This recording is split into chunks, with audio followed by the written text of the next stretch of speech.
You got good grip. So you said it's your job and this is just another fight. Is that how you're looking at Ciryl? Just another guy that you have to do your game against and not really worry about what he's here to do? Yeah, it's just another fight for me. I know a good win over Ciryl will put me in a good conversation of a new contract and more money. And this is what I do to feed my family, and I'm all about the dollars. Have you got the family here with you this week?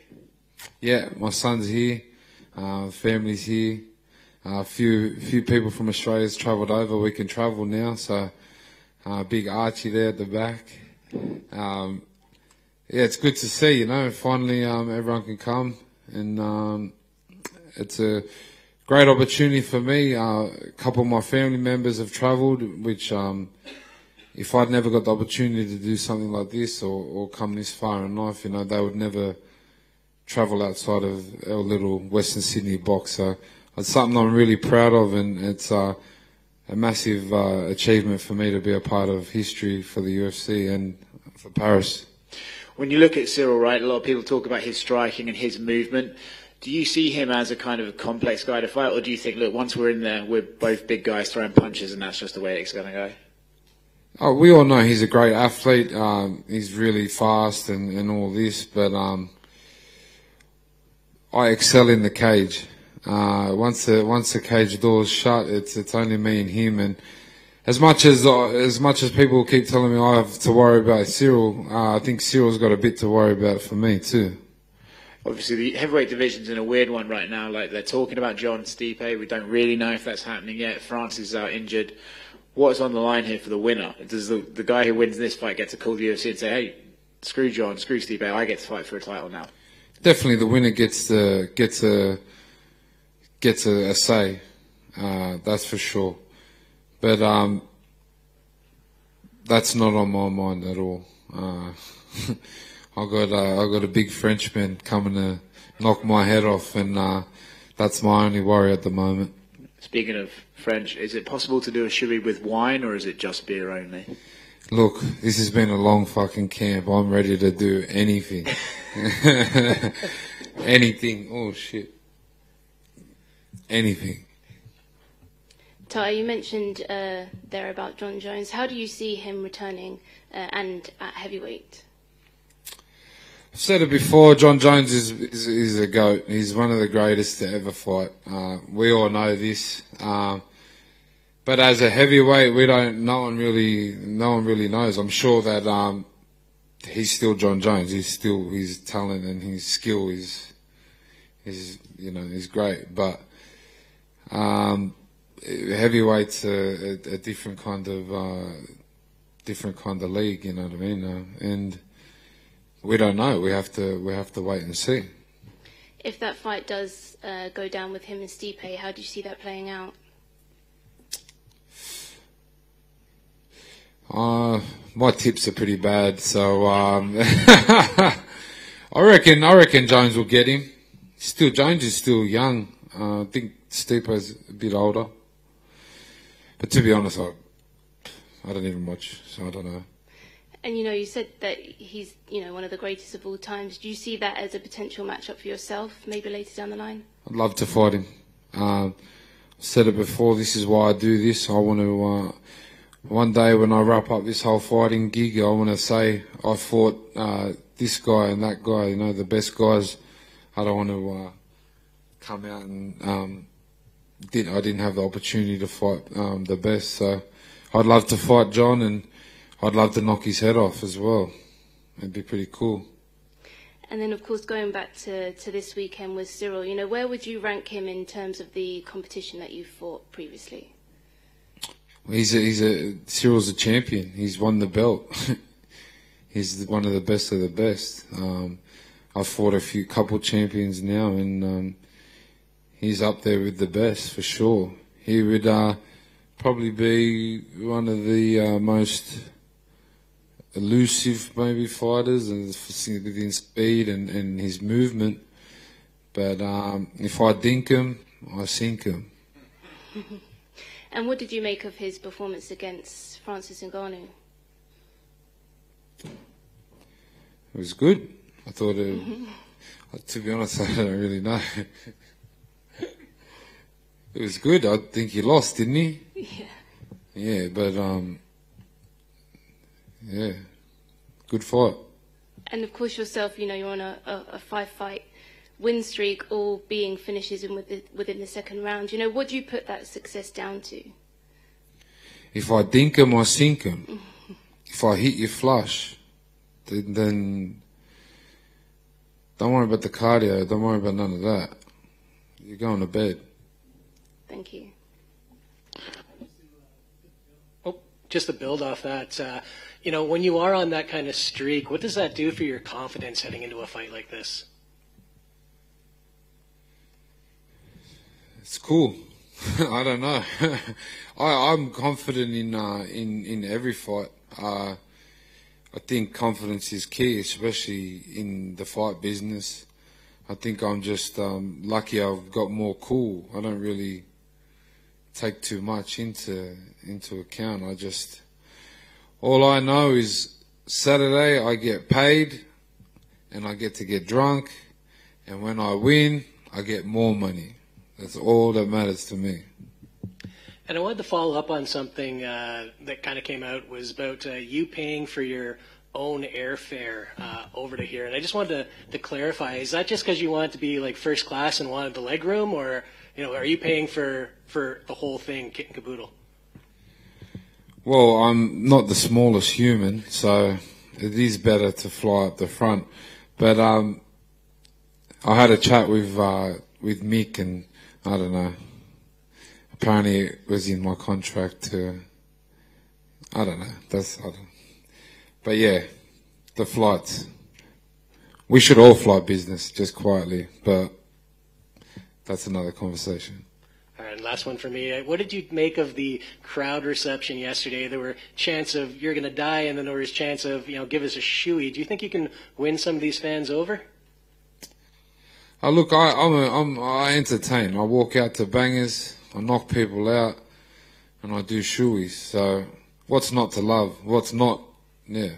And if you don't, well, then fuck off. All right, we'll love it. Best of luck.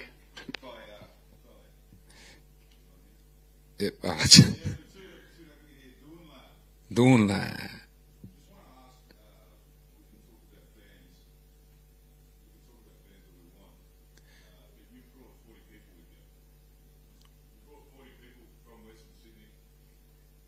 There we go. They cut us Aussies off in here. I know, mate. Fucking hell, what's going on? Too much jewellery. Now, lad, I just want to ask they're all talking about fans here.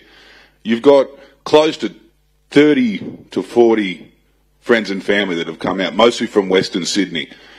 You said there's a great opportunity for you to bring the family out and you have a reason for everyone to travel to Paris, but they're doing it for you too. So what is it about that part of the world?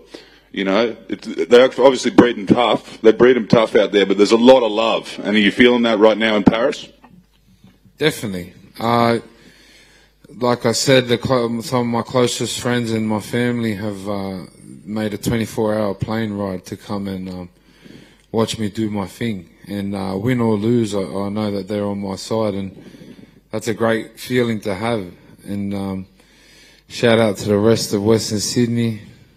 One day we'll be fighting back home, that's for sure. And do you feel sorry for the poor Frenchman that had to sit between 80 of your cousins on the flight here to Paris? My poor brothers, they had to sit. They're twice the size of me. I wouldn't want to get stuck with them on the chair, that's for sure. Thanks, lad. Thank you. Hey, Tai, what's up? Evening, brother.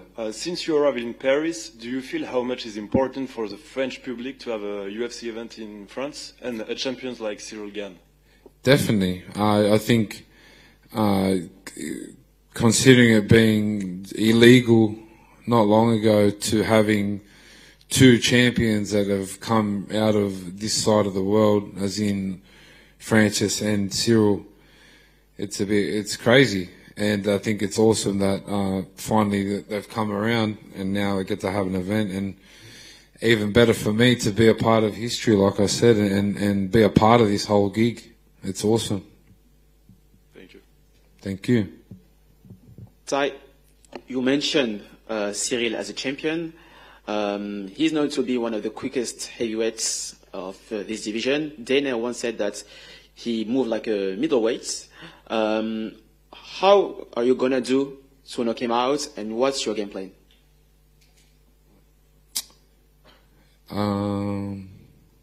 Go in there and punch him. That's the same.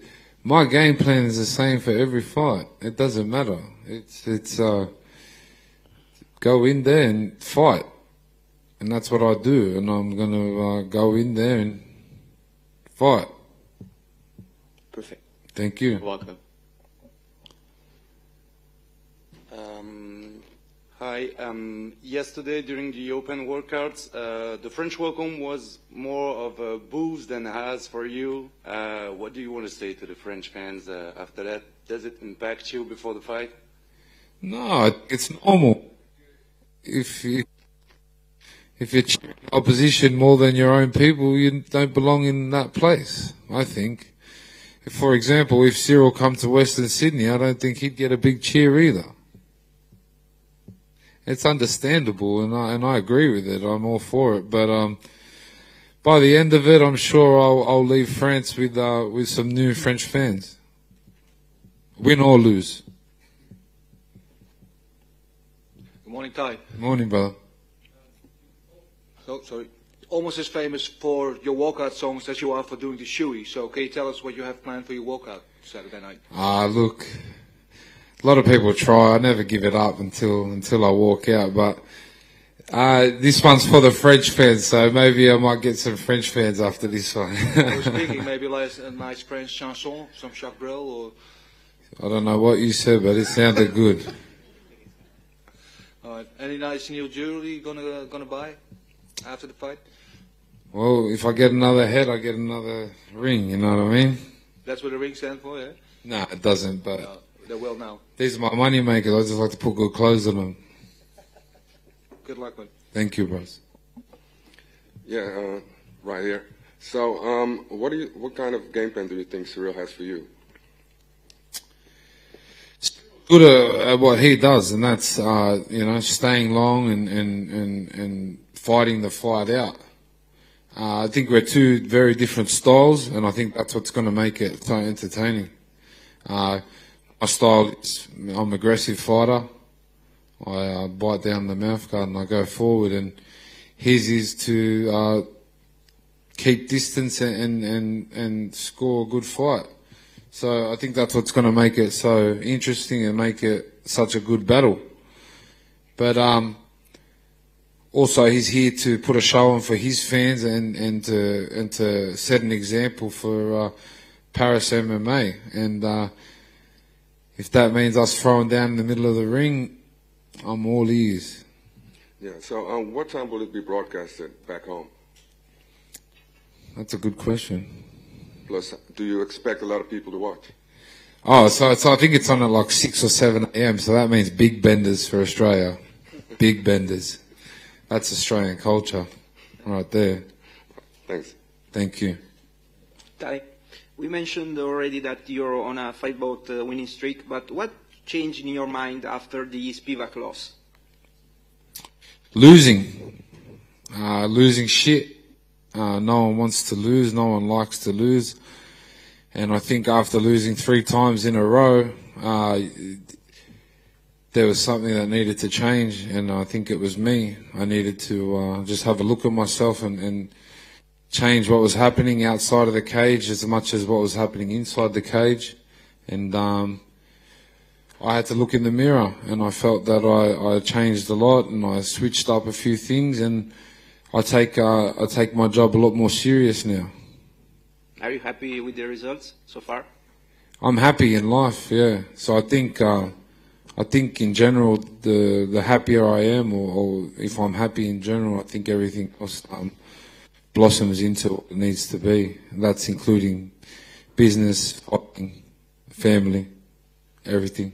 That's good to hear. Thank you very much. Thank you, bro. Hello, Tai. Do you Hi. think the atmosphere in France can be better than in Australia? Well, we'll have to wait till Saturday, but I don't know if the French are rowdy as Australians. We're pretty rowdy, but I'm keen to wait and see.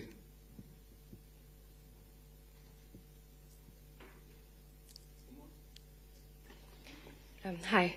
As you were saying, MMA has only been legal in France for about 2 years. For a very long time, it had a very negative image. It was seen as extremely violent. And this morning, you talked about knocking people's head off. So what can you say to people who have a negative image of MMA in France?